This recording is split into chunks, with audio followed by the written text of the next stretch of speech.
good morning. You're watching Breakfast Show and I'm Preeti presenting this show this Friday morning. In the next 1 hour, we'll get to account of everything that's making it to the headlines. First, the top stories we're tracking.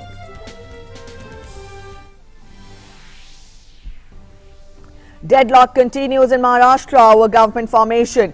Nitin Gadkari says BJP will get Shiv Sena's support and the parties are in talks with each other. BJP delegation meets Maharashtra Governor while Shiv Sena MLAs meet at party headquarters to chalk out future course of action.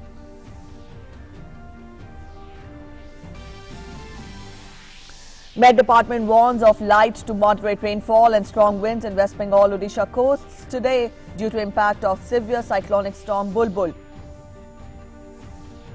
Principal Secretary to Prime Minister reviews preparedness in a high-level meeting with officials of Odisha, West Bengal and Andaman and Nicobar Islands. Assure states of all help.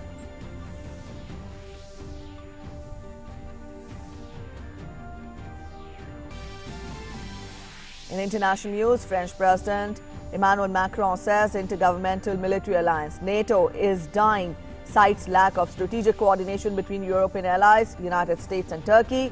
His comments quickly rejected as drastic by German Chancellor Angela Merkel.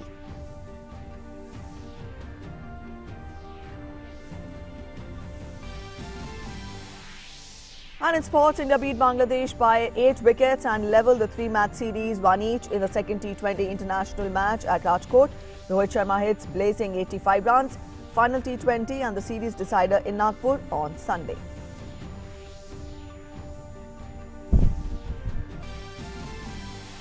Indian duo Swastik, Sairaj Rankireddy and Chirag Shetty beat world number 6 Vatanbe and Endo. Win 21-18, 21-23, 21-11 to storm into quarterfinals of the men's doubles in China Open.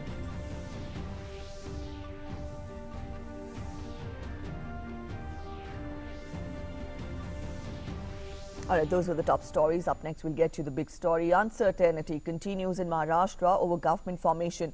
The state will go under President's rule if the political parties cannot find a solution by Saturday. The deadlock over Chief Minister's post still continues between allies BJP and Shiv Sena. While BJP leaders called on Governor on Thursday, the Sena's MLAs were shifted to a Mumbai hotel after meeting their chief Uddhav Thackeray. There are the details in this report. Frantic efforts are being made by political parties to ensure a stable and strong government takes office in Maharashtra by the deadline of the 9th of November. Both the BJP and the Shiv Sena have been in consultation with each other, but the common meeting ground has been eluding them so far. A delegation of the BJP led by State Unit President Chandrakant Patil met Maharashtra Governor Bhagat Singh Koshyari and apprised him about the political situation in the state. आज हम लोग राज्यपाल माननीय राज्यपाल महोदय जी से मिले, उनको राज्य की राजकीय स्थिति के बारे में अवगत कराया, उनके साथ आगे क्या इसकी कानूनी चर्चा हुई।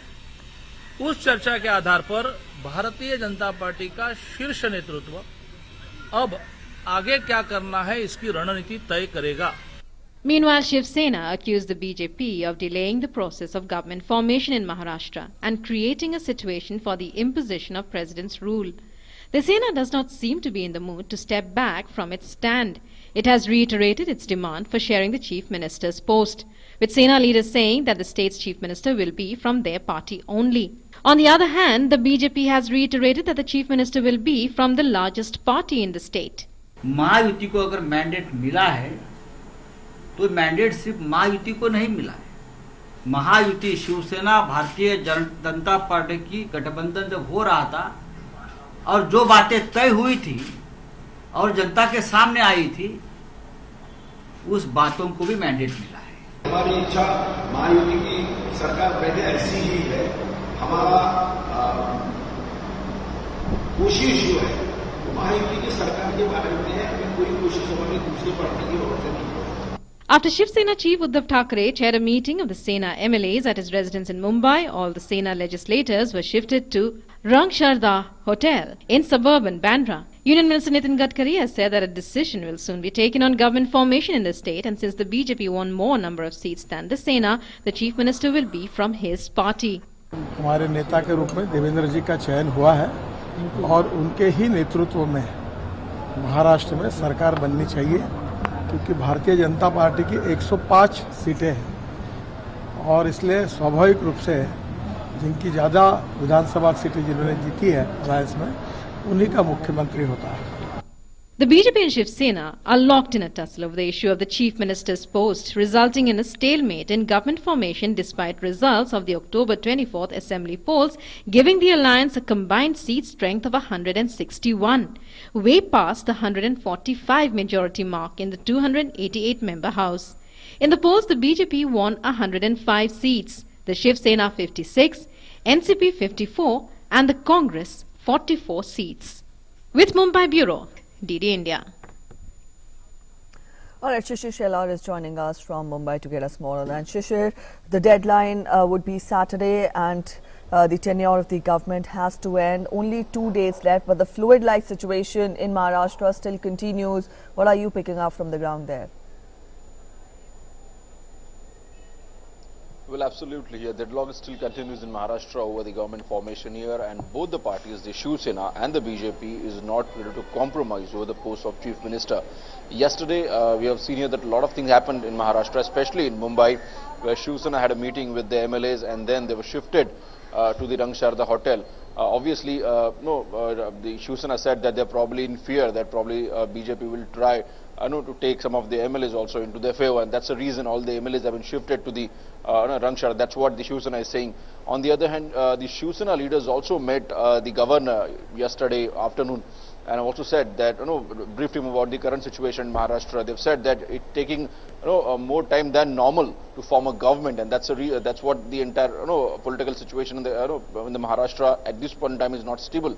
That's what I've been briefed by the BJP, and BJP said that the party functionary, the senior leader, will take a call to make up, to form a government in Maharashtra. But he also said that the Shiv Sena and the other allied partners in the Mahayuti will form a government. That's what the BJP reiterated even yesterday.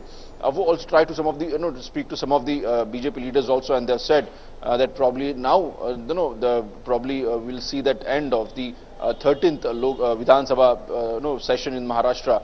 And from that, it seems that the president rule may actually, as a constitutional right, the presidential rule may come out here, and that's the reason the BJP is trying hard to make the government, to form the government as soon as possible. They don't want the president rule in the state. Obviously, on the other hand, Congress and NCP is actually looking at the wait and watch situation. They have said here that let the single largest party stake a claim over the government, and let the BJP and Shiv Sena form the government if they have numbers, but they will not intervene at this point in time to form any government, because the people have given mandate to sit in a position. That's what we can see, that a deadlock situation here in Maharashtra, where Shiv Sena is not ready to go ahead with the BJP and form government. BJP on their own cannot form the government, and Congress and NCP don't have those numbers to form a government. All right, Shishir, having said that, now the Shiv Sena does not want to budge from its stand. It wants a rotational chief minister in the state. At the same time, the BJP maintains that the largest single party in the state will form the government and will have the chief minister. At the same time, the opposition there, Congress, NCP, they say that they are not interested in forming the government as per going the numbers. Now, when we talk of the Shiv Sena and the BJP there, what options do they have when both the sides are not agreeing to budge? What is the middle ground? Well, absolutely. Yesterday when you spoke to BJP leader, they have said that they will not stake a claim unless they have a majority. They have numbers of 145, and unless they have all the partners on board, including Shiv Sena.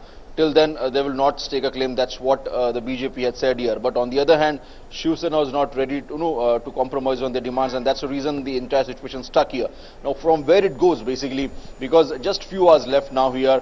Later on, probably we can see, it will go for the presidential rule, because the assembly session ends here, in just few hours, and that's the reason whether all things will go in the hand of governor. Now it depends on the governor, what decision he takes, whether he announces the presidential rule in Maharashtra, or he takes some time here, because if you look at the entire procedure as per the constitutional rights here, the governor has a right to take at least 15 days. He can call the single largest party to stake a claim here, or maybe approach to the government, to the other parties as well. Obviously, it depends on the governor that whom he calls for to stake a claim here.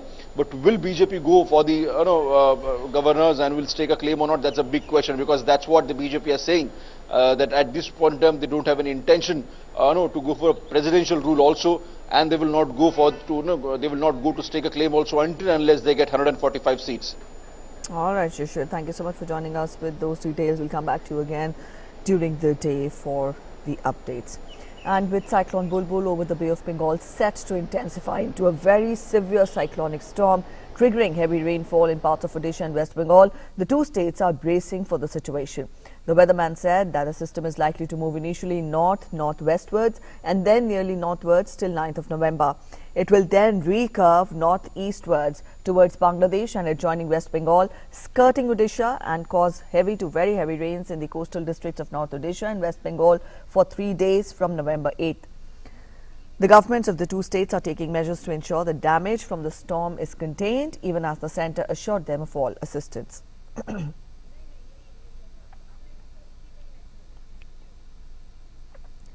Taking note of the severity of the storm and possibility of damage to property and lives, the centre has asked West Bengal and Odisha governments to take all steps to deal with Bulbul and ensure that there is minimum casualty and damage. At a high-level meeting in New Delhi, Principal Secretary to Prime Minister P.K. Mishra also assured the states of all necessary central assistance. The meeting was convened in the wake of concerns expressed by Prime Minister Narendra Modi. Top officials of Odisha, West Bengal and Union Territory of Andaman and Nicobar Islands attended the meeting through video conference.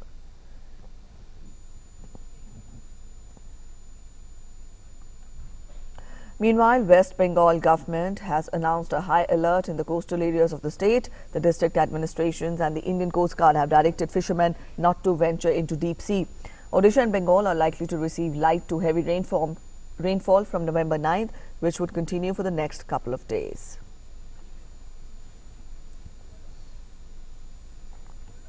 All right, Anibrato is joining us from Kolkata to get us more on that. Anibrato, we tell our viewers that starting November 8th for 3 days, heavy to very heavy rainfall is expected in West Bengal. You let us know how is the morning there and also get us the details of the weather that is expected in the next few days and also the measures which have been taken by the state administration.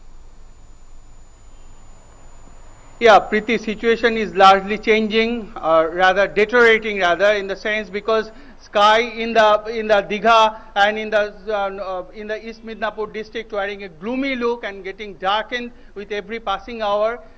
It become windy there, and although it's known to us that the gale wind and super cyclone Bulbul that is lying over Bay of Bengal and almost 580 kilometers away from the Bengal coastline. But as you know, it has been said that it will skirt Odisha and will head towards Bengal coastline. All precautionary measures have been taken, and in the sense because West Bengal government has made alert the district administration, and they have meanwhile since last evening started miking and asked the tourists to remain indoor if the situation happens to deteriorate, and ask the fishermen, because IMD ask the fishermen not to venture into the sea and ask them to come back to the shore. And most of the fishermen come back to the shore, and those who are not yet, and the administration is frantically trying to bring them back to the shore. The thing is that overall this time, particularly in Digha, the tourists crowd this place, so it remain a big concern for the administration there. No damage happened to take place, and the casualty is minimum. To ensure all these things, they have made all precautionary measures ready, and the state administration is in tender hope to keeping a vigilance over the overall situation there. The situation, as you know, as the super cyclone Bulbul is heading towards, so under the influence of it, the sky has become darkened, and believably by forenoon or in the evening, heavy rain will start to take place. All right, Anibrato. Also, that was about the weather. Let us know more about the precautionary measures which have been taken by the state government. Yeah, because state government earlier we found when the Foni happened to struck the Bengal coastline, the state government has made intensive arrangement at that time. They asked the district administration, particularly asked the tourists to vacate the hotels and to come back to their home. But this time, a striking difference is being found because tourists have not been alerted as such not to vacate Digha or in the coastal lines, Mandarmoni and all in the Talshari or the adjoining areas are there. But they asked them to keep in indoor, to remain indoor, and to be alert all the time. And other, all precautionary measures have been taken because control room has been set up here at the state secretariat in Nabarno, and even in the district headquarters there, and also in the BDOs are also keeping high watch on overall situations there, particularly of the Ramnagar 1 BDO. All right. Thank you so much, Anibyoto, for joining us with those details. And many parts of the country witnessed the first snowfall of the season on Thursday. Several areas of Lahaul, Spiti, Kinnaur and Kullu districts of Himachal Pradesh are receiving intermittent snowfall. Low-lying areas of the state are also receiving scanty rainfall. Snowfall and rains have brought down the day temperature. Movement of vehicles has been halted due to fresh snowfall of about 1 foot at Rohtang Pass, the entrance of Lahaul, Spiti.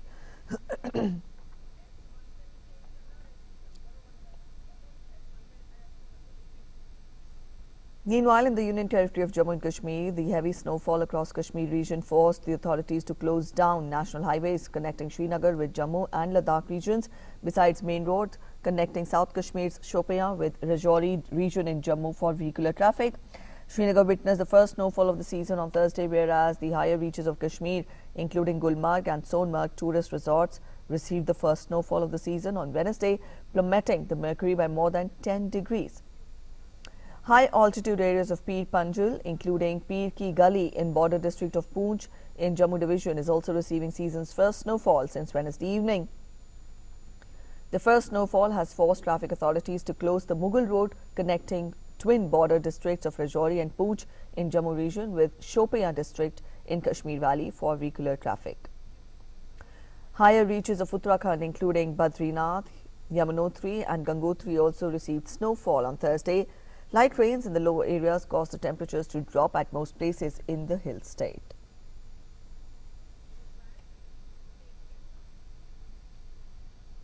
The Supreme Court's verdict on Ayodhya land case is expected any day now, with Chief Justice of India Ranjan Gogoi set to retire on 17th of this month. The focus right now by the centre and state governments, apart from several civil society bodies and individuals, is to ensure that peace prevails no matter whatever the decision is. It has led to the centre issuing an advisory to all states to remain vigilant. The holy city itself has been turned into a fortress, and the social media space is being closely watched to guard against hate as well as rumour mongers. The centre has asked all states to remain alert ahead of the Supreme Court verdict on Ram Janmabhoomi Babri Masjid title dispute and ensure security in sensitive areas. A general advisory has been sent to all states and union territories asking them to deploy adequate security personnel in all sensitive places and ensure that no untoward incident takes place anywhere in the country.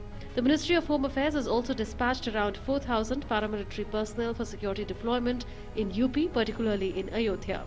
Section 144 has been imposed in most districts of UP. In addition to civil police, PAC and RRF personnel have also been deployed.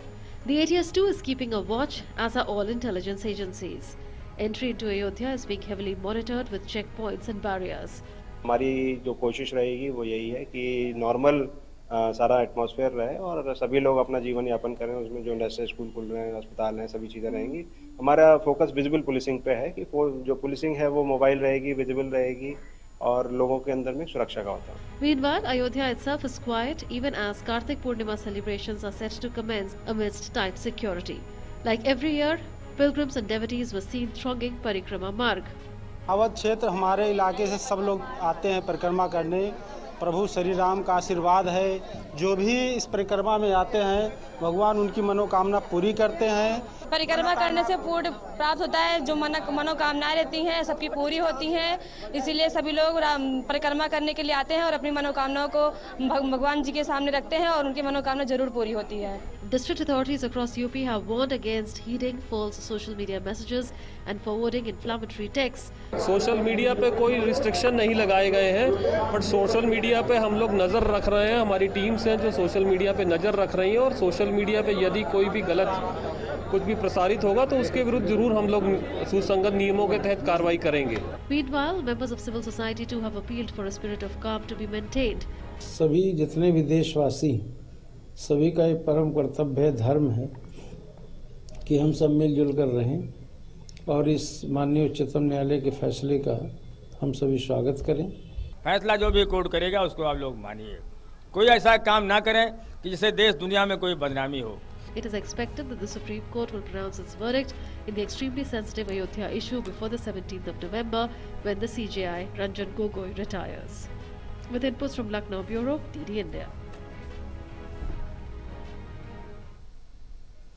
And celebrations along with massive preparations are on for the glorious 550th Prakash Parv of the first Sikh Guru and founder of the faith, Guru Nanak Dev Ji.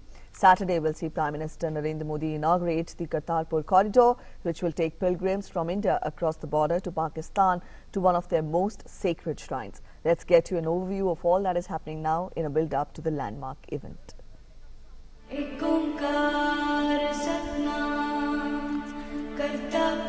Preparations are on in full swing across the country for the 550th Prakash Parv celebrations of Guru Nanak Dev Ji, founding Guru of the Sikhs.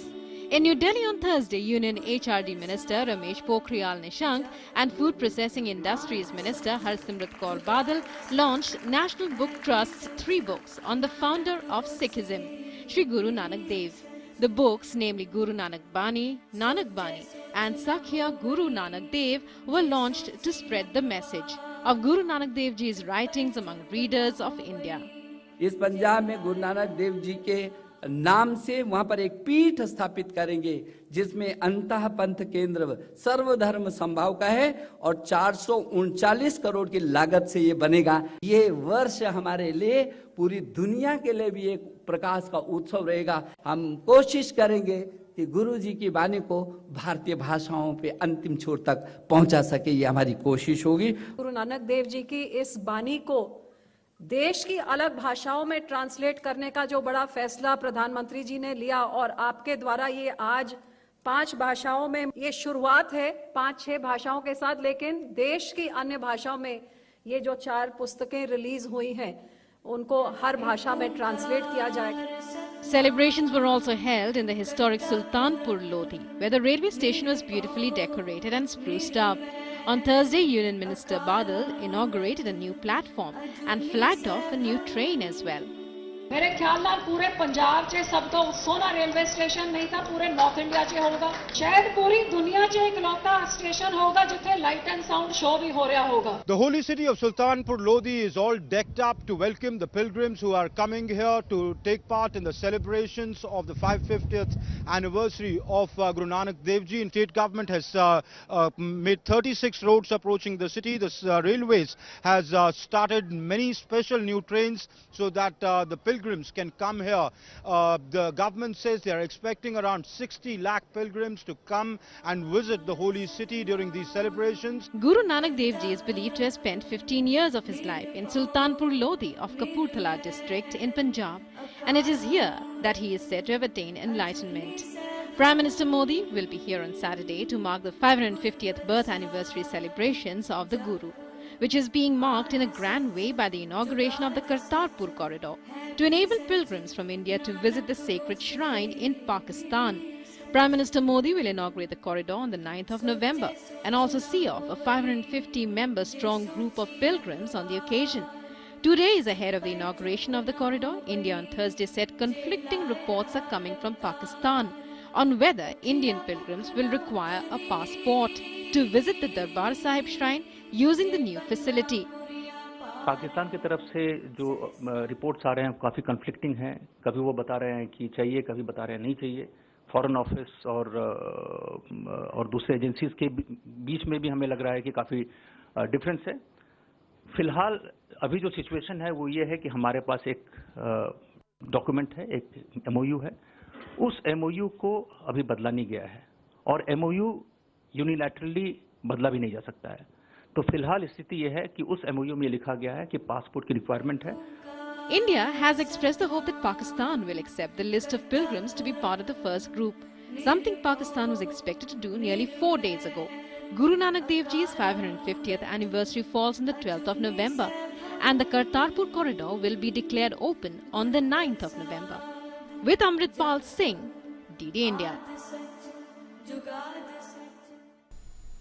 And meanwhile, MEA spokesperson Ravish Kumar said that Pakistan had repeatedly assured India that they will not allow any anti-India elements and any propaganda during the pilgrimage. We condemn Pakistan's attempt to undermine the spirit under which the pilgrimage is supposed to be undertaken. We have been assured repeatedly by the Pakistani side during our discussions that they will not allow any anti-India elements, anti-India propaganda during the pilgrimage, during the event. They should now stick to the spirit under which we have agreed to all this, under the spirit under which this pilgrimage is being undertaken. And we also demand that they should remove the objectionable video and also some printed material which is being circulated, promoting anti-India propaganda. Prime Minister Narendra Modi will visit Brazil from November 13 to 14, that is for 2 days, to attend the annual summit of BRICS. The BRICS comprises of Brazil, Russia, India, China and South Africa. The leaders at the summit will deliberate on boosting overall cooperation among the member nations. Brazil is the current chair of the grouping, which represents over 3.6 billion people or half of the world population, and they have a combined nominal GDP of $16.6 trillion US. Prime Minister will be in Brasilia on 13th, 14th November 2019 to attend the 11th BRICS Summit. The theme of the BRICS Summit this year is economic growth for an innovative future. Prime Minister will be accompanied by an official delegation. A large business delegation from India is also expected to be present during the visit, especially to attend the BRICS Business Forum, where the business community of all 5 countries are represented. Prime Minister Narendra Modi today extended greetings to veteran BJP leader Lal Krishna Advani on his birthday today. The Prime Minister in a tweet said, "For Advani ji, public service has always been associated with values. Not once has he compromised on the core ideology. When it came to safeguarding our democracy, he was at the forefront. As a minister, his administrative skills are universally lauded."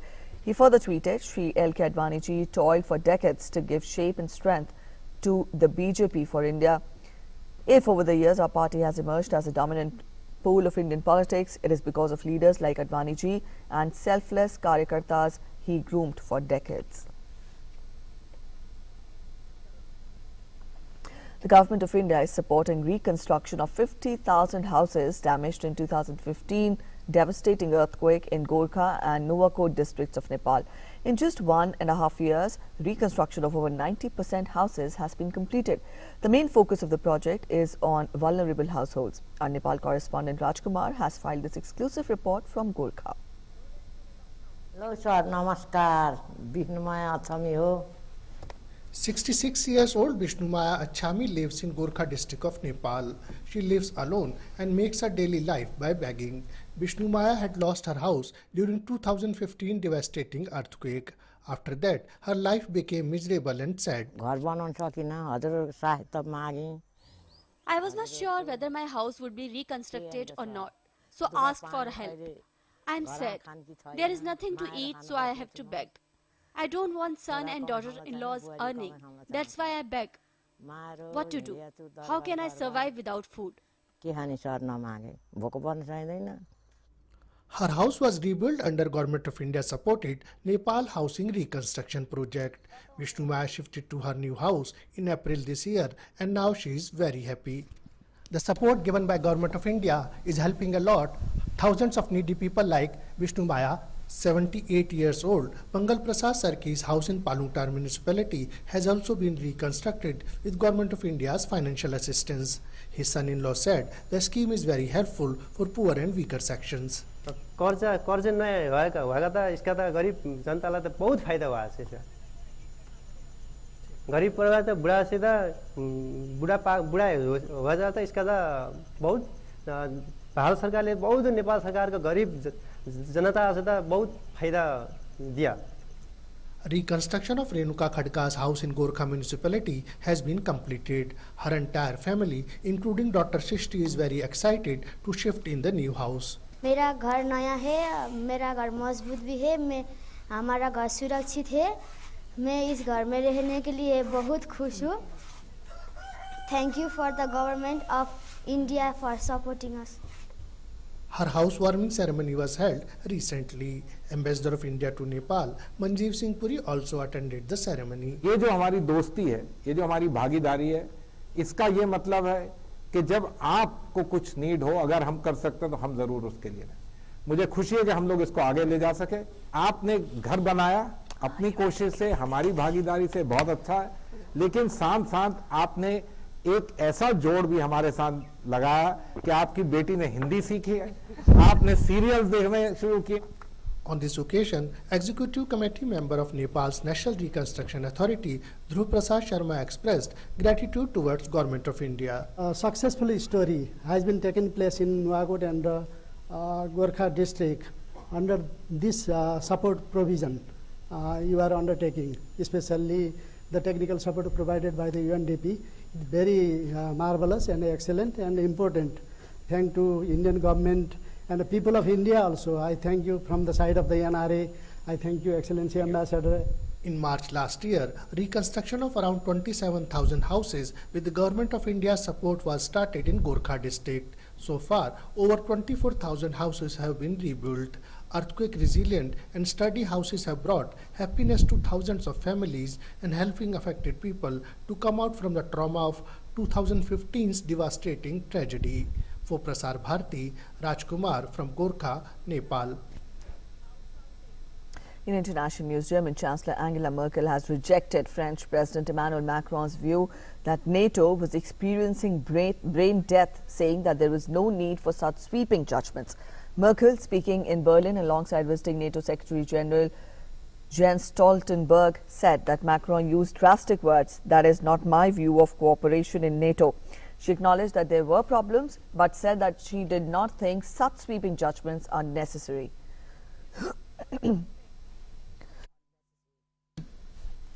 Macron's explosive comments came ahead of a NATO summit in Britain next month. Macron has described NATO as brain dead, stressing what he sees as waning commitment to the transatlantic alliance by its main guarantor, that is the US. Interviewed by The Economist, he cited the US failure to consult NATO before pulling forces out of northern Syria. He also questioned whether NATO was still committed to collective defense. The UN General Assembly on Thursday adopted a resolution calling for an end to the US embargo on Cuba, marking the 28th time it has passed such resolutions. After dozens of nations and international groups debated on a draft resolution for 2 days, 187 UN member states voted in favor of the resolution, while the United States, Israel and Brazil voted against it, and Colombia and Ukraine abstained. The resolution reiterates a call upon all states to refrain from promulgating and applying laws and measures whose extraterritorial effects affect the sovereignty of other states, in reference to such regulations as the United States Helms-Burton Act passed in 1996. The resolution requests the UN Secretary General to prepare a report on the implementation of the present resolution and to submit it to the Assembly at its 75th session, which starts in September 2020. The US first imposed an arms embargo on Cuba in 1958. Since 1960, Washington has introduced a series of restrictions in various sectors, including sanctions on financial transactions, trade and travel. Bangladesh government has decided to deport around 11,000 foreigners staying illegally in Bangladesh without valid documents. The Liberation War Affairs Minister A.K.M. Mozammel Haq has announced the decision after a meeting of the Cabinet Committee on Law and Order. He said that intelligence agencies have identified such people, but they don't have money to return to their respective countries. He added that the issue becomes complicated as some of the countries whose nationals have overstayed here do not have their embassies and few are not serious about taking them back. According to his statement, Bangladesh government will allocate money to send them back to their respective countries. He also informed house owners not to rent foreign nationals without confirmation of their genuine addresses. Prime Minister Narendra Modi has congratulated Sheikh Khalifa bin Zayed Al Nahyan on being re-elected as the President of United Arab Emirates. The Prime Minister in a tweet said, "I'm confident that under his dynamic and visionary leadership, our friendship and our comprehensive strategic partnership will continue to further grow and deepen."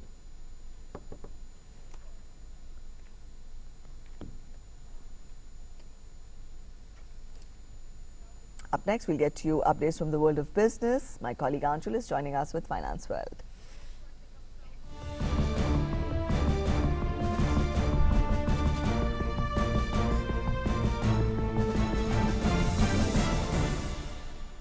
Well, thank you very much, Preeti. And today is the 5th trading day session. That's Friday. Let's have a look at those news which are making headlines in the world of business. Union Minister of Finance and Corporate Affairs, Nirmala Sitharaman, has chaired the Financial Stability and Development Council meeting in New Delhi yesterday. The Union Minister called this meeting to review the state of the economy. The FSDC is the apex body of sectoral regulators headed by the Finance Minister.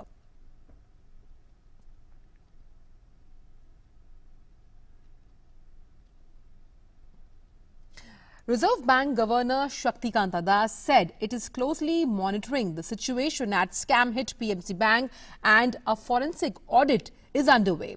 Punjab and Maharashtra Cooperative Bank is among the top 10 urban cooperative banks in the country. It was placed under an RBI administrator on September 23rd for 6 months due to massive underreporting of dud loans. The documentation identification number, that's DIN system of Central Board of Indirect Taxes, that is CBIC, has come into existence. This path-breaking system in indirect tax administration has been created as per the direction of Finance Minister Nirmala Sitharaman. Now, any CBIC communication will have to have documentation identification number. The step is to further the government's objective of bringing transparency and accountability in the indirect tax administration, also through widespread use of information technology. The government has already executed the DIN system in the direct tax administration.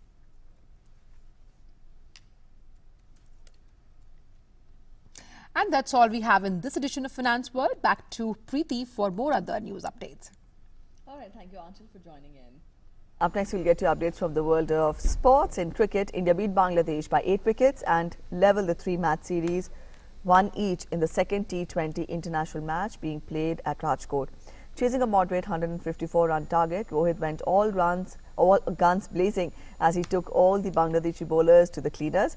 Smacking 6 fours and equal number of sixes, Rohit's 43-ball 85 blitzkrieg came at a strike rate of over 197.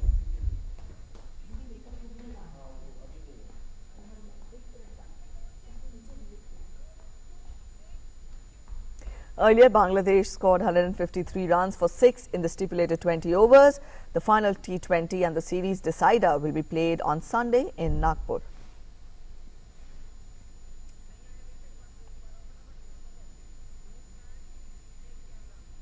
And stand-in skipper Rohit Sharma has become the first Indian man and second in the world cricket to complete 100 T20 internationals. He reached the milestone when he led the team in the second match against Bangladesh at Saurashtra Cricket Association Stadium on Thursday. Shoaib Malik, with 111 games from Pakistan, is the only player to have played more than 100 T20 internationals. Rohit is currently the top scorer in this format with 2,452 runs, with regular skipper Virat Kohli second in the list with an aggregate of 2,450 runs. Rohit has scored the runs at a strike rate of 136.67 with 400s and 17 half centuries.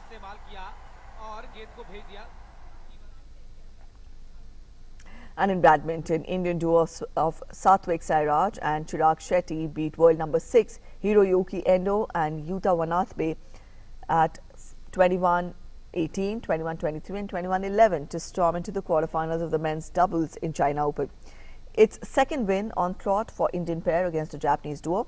Ranki Reddy and Shetty will face Lee Junhui and Liu Yu Chen of China in the quarterfinals today. After that, it's time now for the Delhi paper section. We'll let you know what all has been published in the papers here in Delhi. The first paper we pick is the Asian Age. The Asian Age's lead story is Sena won't budge, shifts 56 MLAs to Mumbai Hotel. Sena says it has options, talks to Congress and NCP. At the same time, Shiv Sena MLAs on Thursday passed a resolution authorizing party chief Uddhav Thackeray to take a final decision on government formation in Maharashtra. As we know, only 2 days are left. For the state assembly there to end, and also for the parties there to form the government, but still the situation remains fluid. We'll keep you updated, and also we had inputs coming in from our correspondent from Maharashtra about the ongoings in the political ground there. The Indian Express talks of for faster resolution, NBFCs to be brought under IBC purview. Now it says that the centre is expected to notify rules under section 227 of Insolvency and Bankruptcy Code, which will allow the National Company Law Tribunal, that is NCLT, to order a resolution plan for NBFCs to, at present under the IBC, financial institutions cannot be taken for resolution to NCLT. Now, what does this mean? It means that once banks take an NBFC for resolution to the NCLT, cases filed by disparate creditors against the NBFC will get nullified. So there will be faster resolution in the case. The next paper we pick is the Hindustan Times. The Hindustan Times in the inner pages carries the State of Justice in India Today report. It has been published by the India Justice Report 2019, and the Indian states have been ranked using government data on police, prisons, judiciary and legal aid across themes like budget, diversity, human resources and infrastructure. Added to this, the states' efforts to improve have also been mapped in this article. And the next paper we pick is the Economic Times. The pink paper talks of the revival plan in its lead story. List of frequently asked questions offers clarity on positive net worth condition, spells out eligibility criteria for developers to seek financial support under 25,000 crore rupees of special window, which was announced. Funding for single housing project capped at 400 crore rupees is the headline. That's it in this segment of Delhi papers. Up next, we'll take a look at the events which made this day, 8th of November, special in history. On this day in 1656, Edmund Halley, an English astronomer, geophysicist, mathematician, meteorologist and physicist who is best known for computing the orbit of Halley's Comet, was born in London. He was the second astronomer royal in Britain, succeeding John Flamsteed. On this day in 1895, X-rays were discovered by German physicist Wilhelm Conrad Röntgen at the University of Würzburg in Germany. Röntgen's discovery occurred accidentally in his lab when he was testing whether cathode rays could pass through glass when he noticed a glow coming from a nearby chemically coated screen. On this day in 1990, Ireland elected first woman president Mary Robinson. Voters in the Republic of Ireland chose their first female president, standing as an independent, who took nearly 40% of the vote in the first round. On this day in 2008, Chandrayaan-1 was successfully injected into lunar orbit. Chandrayaan-1 also discovered water ice in the North Polar region, besides detecting magnesium, aluminium and silicon on the lunar surface, while global imaging of the moon was another achievement of the mission. And up next, we'll take a look at how's the day today planned. Union Home Minister Amit Shah to address the 10th meeting of heads of authorities of member states of Shanghai Cooperation Organization dealing with prevention and response to emergency situations in New Delhi. It is the deadline set by Supreme Court for Delhi government to place before it the data of pollution levels of previous periods when the odd-even scheme was put in place as a measure to curb air pollution in the region. Delhi High Court to resume hearing on ED's arguments against former Union Minister P. Chidambaram in a money laundering case. Allahabad High Court to resume hearing on the bail plea of former Union Minister and BJP leader Swami Chinmayanand, arrested in a case of sexual exploitation of a law student from Saharanpur. And in some other news, number of initiatives and public welfare schemes of the Modi government are helping people across the country. One of the public welfare schemes of the central government is Ujala, which was launched by the Government of India in 2015 to provide people with affordable LED bulbs and energy-efficient appliances. How is this scheme helping people in Ali Rajpur district in Madhya Pradesh? Let's see this ground report.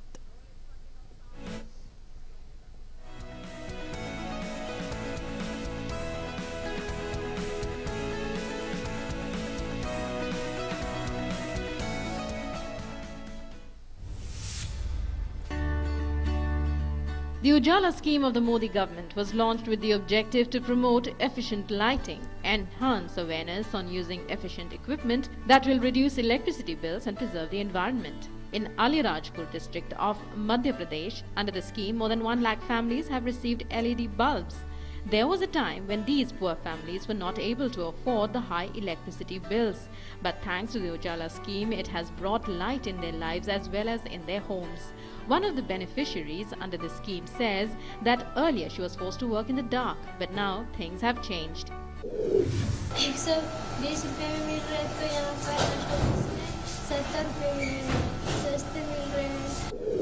पहले हम लोग अंधेरे में रहते थे और आज उन्होंने ये कम कीमत वाले बल्ब LED जो निकाली है, उनकी वजह से हम लोग बहुत अच्छे से पढ़ाई भी कर पा रहे हैं और हम मेरे पूरे घर में चारों तरफ उजाला ही उजाला है. With this initiative of the government, children are now studying in the brightness of LED bulbs. The electricity consumption is also not costing them much now. A government shop inside the premises of the post office of Ali Rajpur district of Madhya Pradesh provides the residents LED bulbs at subsidized rates. Bureau Report, DD News.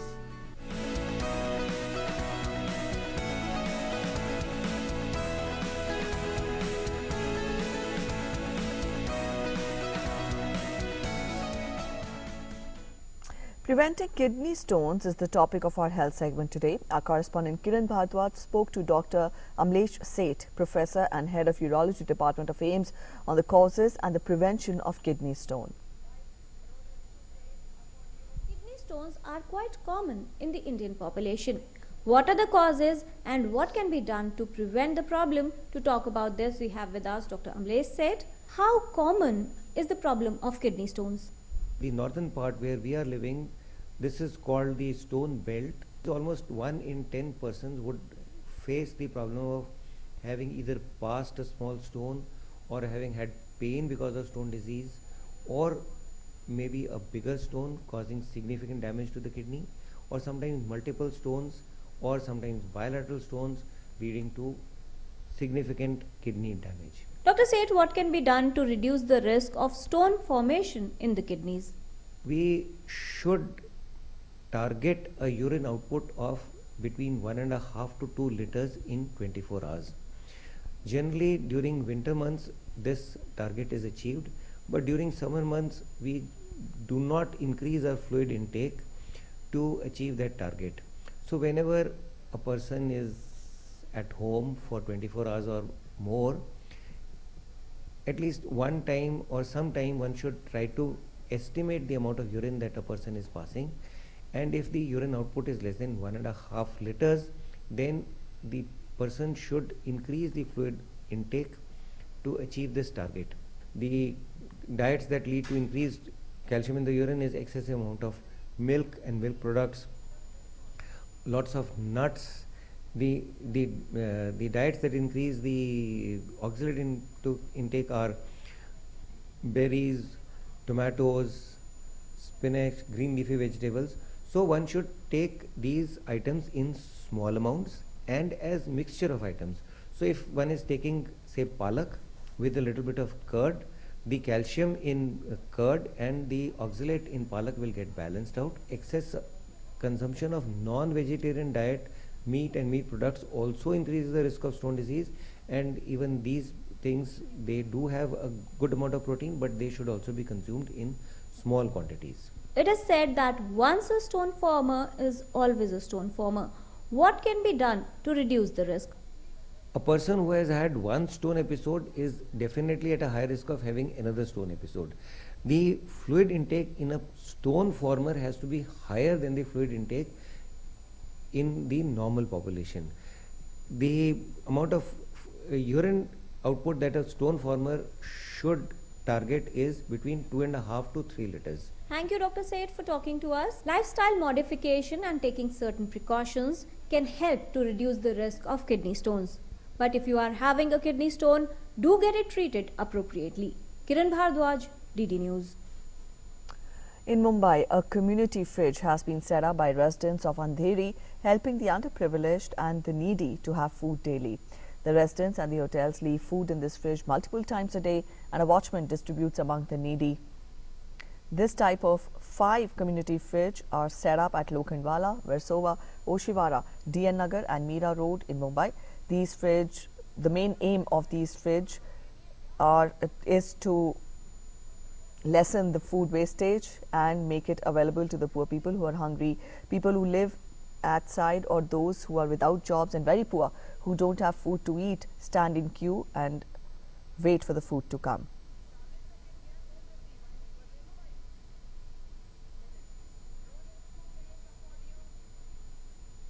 ताज़ा खाना आता है, बाजी रोटी आती है, सादा खाना आता है। 6-7 महीने से हम यहाँ रह रहे भाई।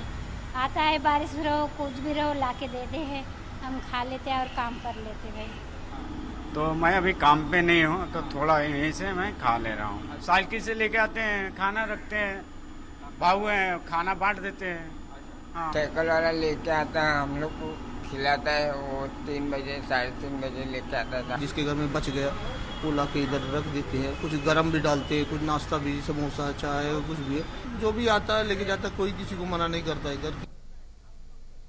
A noble gesture there in Maharashtra. Up next, we'll take a look at the weather report.